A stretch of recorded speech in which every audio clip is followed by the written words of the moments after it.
இல்லை, அவங்க 4.5 வருஷமாக எதை சொல்லி ஆட்சிக்கு வந்தாங்க? முதல் கையெழுத்துன்னு சொன்னாங்களா இல்லையா? முதல் கையெழுத்துன்னு அவருக்கு தெரியும்.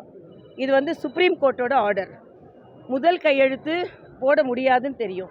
அப்போ முதல் கையெழுத்துன்னு சொன்னாங்க, அது தவறு.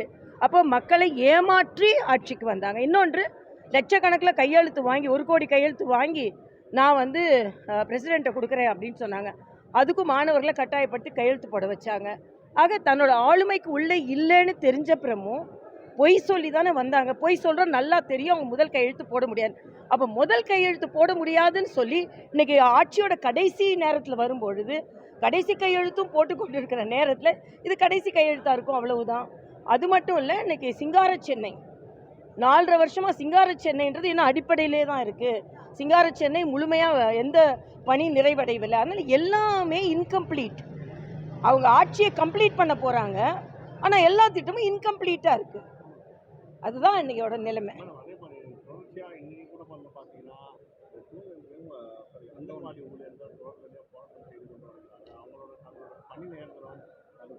இல்லை, அங்கன்வாடி மட்டும் இல்லை, நான் வந்துட்டு இருந்தேன். வந்துட்டு இருக்கிற நேரத்தில் ஒரத்தநாடு கிட்ட பள்ளி ஆசிரியர்கள், இடைநிலை ஆசிரியர்கள் வெயிலில் உட்கார்ந்துட்டு இருந்தாங்க. காரை நிறுத்தி என்னன்னு கேட்டேன். எங்களுக்கு வந்து பணி நிரந்தரம், சேலரி, இது எல்லாம் அவங்க வந்து தேர்தல் அறிக்கையில் சொன்னதை தான் நாங்கள் கேட்குறோம். புதுசாக எதையுமே கேட்கல. ஆனால் தேர்தல் அறிக்கையில் சொன்ன எதையுமே அவங்க நிறைவேற்றலை அப்படின்னு சொன்னாங்க. இது மாதிரி எல்லாரோட கோரிக்கைகளும் குறைபாடோடு இருக்கிறது. தேர்தல் அறிக்கையும் குறைபாடோடு இருக்கிறது. இதை எல்லா குறைபாடை வச்சு திருப்பி என்ன தேர்தல் அறிக்கை அவங்க சமர்ப்பிக்க போகிறாங்கன்னு தெரில. அதனால் நான் சொன்ன மாதிரி they are going to complete the government but in an incomplete way.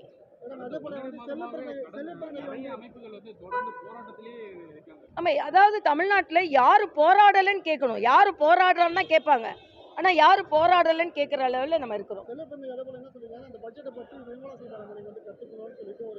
ஆஹா, நிர்மலா சீதாராமன் அவர்கள் எவ்வளவு நல்ல பட்ஜெட்டு போட்டிருக்காங்க. அதில் நிர்மலா சீதாராமன் இவங்ககிட்ட வந்து கற்றுக்க வேண்டியில்லை.